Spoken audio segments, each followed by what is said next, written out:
जम्मू कश्मीर के बारामूला में बीती रात उरी जैसा हमला दोहराने की साजिश नाकाम, राष्ट्रीय राइफल्स और बीएसएफ कैंप पर हमला। बारामूला के बीएसएफ कैंप पर हुए आतंकी हमले का सर्च ऑपरेशन होने के बावजूद सभी आतंकी भाग निकलने में कामयाब। श्रीनगर से 54 किलोमीटर दूर बारामूला के जाम्बासपोरा में राष्ट्रीय राइफल्स कैंप पर हमले की कोशिश।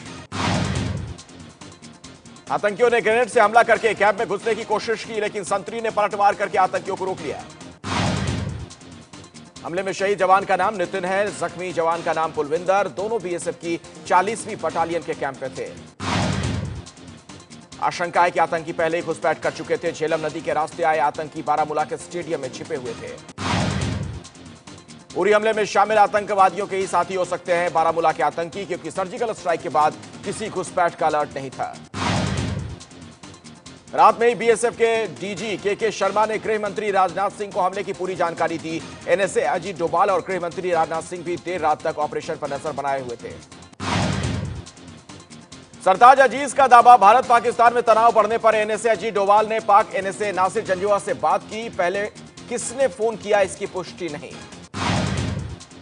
पंजाब में पठानकोट के बमियाल में एक कबूतर के पैर में बंधा मिला उर्दू में लिखा संदेश।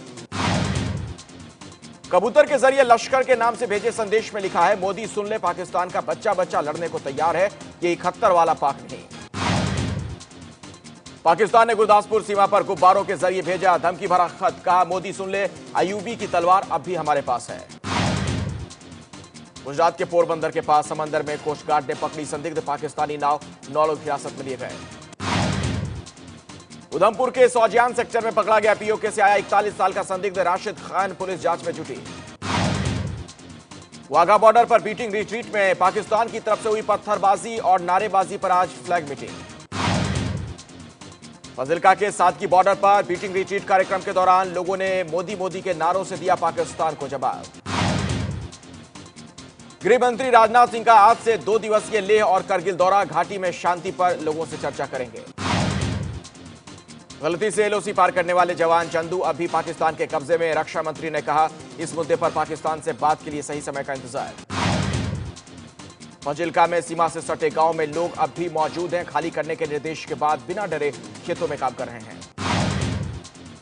अमृतसर में बॉर्डर से सटे गांव के लोग बादल सरकार से नाराज, कहा गांव खाली करने पर कीमती सामान और मवेशी रखने के इंतजाम नहीं। पंजाब के बॉर्डर इलाके में गांव खाली कराने को कांग्रेस नेता अमरिंदर सिंह ने सियासी स्टंट कहा। घाटी में हिंसा भड़काने के आरोप में सरकार ने कश्मीर रीडर के प्रकाशन पर रोक लगाई। पुलवामा के पंपोर में अज्ञात 4 हमलावरों ने सरपंच की गोली मारकर हत्या की। नेशनल कॉन्फ्रेंस से जुड़े थे फयाज अहमद।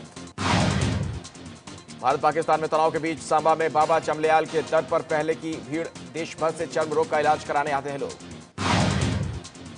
आरएसएस प्रमुख मोहन भागवत का पाकिस्तान पर निशाना, कहा जो हमसे टकराएगा चूर चूर हो जाएगा। बीजेपी महासचिव कैलाश विजयवर्गीय ने व्यापारियों से चीनी सामान नहीं लेने की अपील की, कहा देश की सुरक्षा और ज्यादा अहम। विजयवर्गीय ने कहा चीन का सामान खरीदना अप्रत्यक्ष रूप से आतंकी देश को समर्थन है। भारत के खिलाफ चीन लगातार पाकिस्तान के साथ। सीमा पर तनाव के बीच रिटायर्ड कमांडर ए जय सिंह ने कहा कि पाक युद्ध में टकराया तो उसे भारी नुकसान होगा। 2002 में कोलकाता के अमेरिकी कॉन्सुलेट के हमलावर हसन इमाम को गुजरात एटीएस औरंगाबाद से गिरफ्तार किया।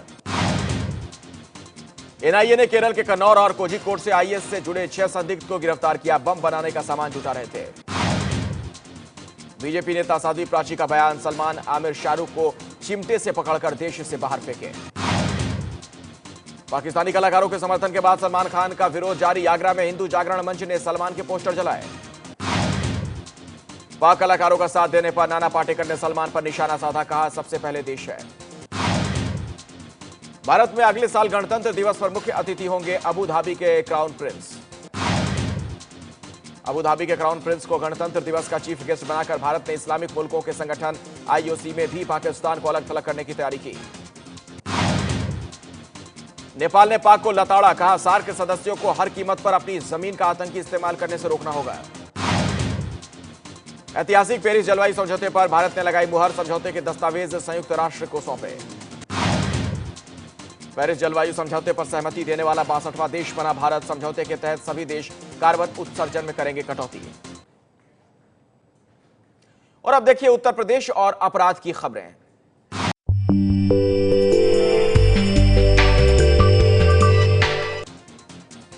पिता मुलायम सिंह यादव से अलग रहेंगे यूपी के सीएम अखिलेश यादव। मतभेद के बाद 7 अक्टूबर को नए घर में शिफ्ट होंगे। अब तक अखिलेश पिता मुलायम के साथ ही 5 विक्रमादित्य मार्ग वाले बंगले में रहते थे। सीएम आवास सिर्फ सरकारी काम करते थे। यूपी के सीएम अखिलेश यादव ने नए दफ्तर लोक भवन में कैबिनेट बैठक बुलाई। कई अहम फैसलों पर लगेगी मुहर। जेल से बाहर आए हिंदू महासभा के अध्यक्ष कमलेश तिवारी का यूपी सरकार पर हमला। कहा मुस्लिम वोट बैंक की राजनीति करती है एसपी। बीएसपी ने यूपी चुनाव में अपने 7 उम्मीदवार किए घोषित। कृपालू जी महाराज के पोते मनु महाराज को विश्वनाथगंज सीट से टिकट। डेंगू के मामले बढ़ने के बाद यूपी सरकार ने सभी सरकारी डॉक्टरों की अक्टूबर महीने की छुट्टियां रद्द की।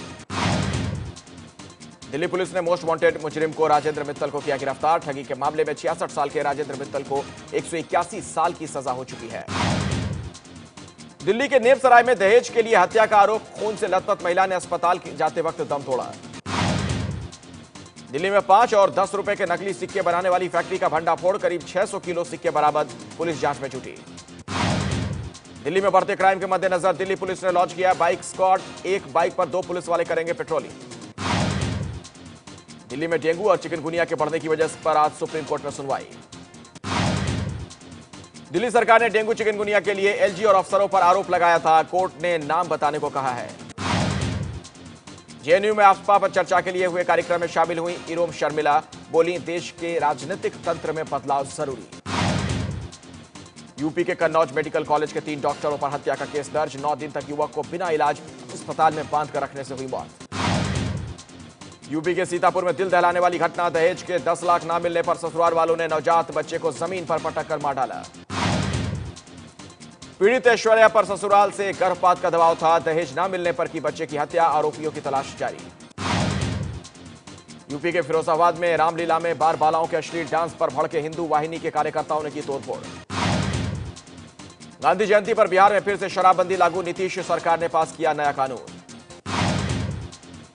पति को जेल होने पर शहाबुद्दीन की पत्नी सीवान में नीतीश सरकार के खिलाफ देंगी धरना। आरजेडी नेता भी होंगे शामिल। पत्रकार राजदेव रंजन की हत्या के आरोपी लड्डन मियां से पटना सेंट्रल जेल में सीबीआई ने 4 घंटे तक पूछताछ की। पंजाब के मुक्तसर में कल ड्राई डे की धज्जियां उड़ी। रोक के बाद भी सीएम के गृह क्षेत्र गिदड़बाह बाजार में बिकती रही शराब। नौकरी पक्की करने की मांग को लेकर प्रकाश सिंह बादल के गृह क्षेत्र गिदड़बाह में आंगनबाड़ी महिलाओं का प्रदर्शन। पंजाब कांग्रेस के नेता सुनील जाखड़ का आरोप। अनाज घोटाले के 29,000 करोड़ सरकार ने खाए, लोग भर रहे हैं पैसे। पंजाब के मुक्तसर में तेज रफ्तार ट्रक ने 11 साल की बच्ची को कुचला। गुस्साई भीड़ ने ड्राइवर की जमकर पिटाई की।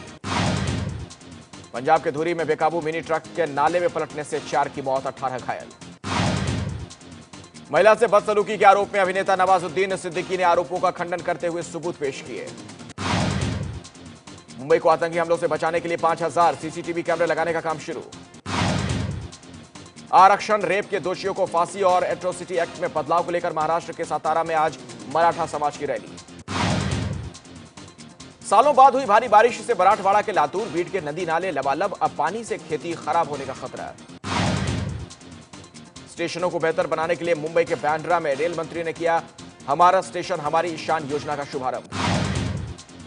मुंबई में बीएमसी चुनाव के लिए कौन सी सीट होगी रिजर्व, आज लॉटरी से होगा फैसला। गोवा में आरएसएस छोड़ने वाले सुभाष वेलिंगकर ने बनाई अपनी गोवा सुरक्षा मंच नाम की पार्टी।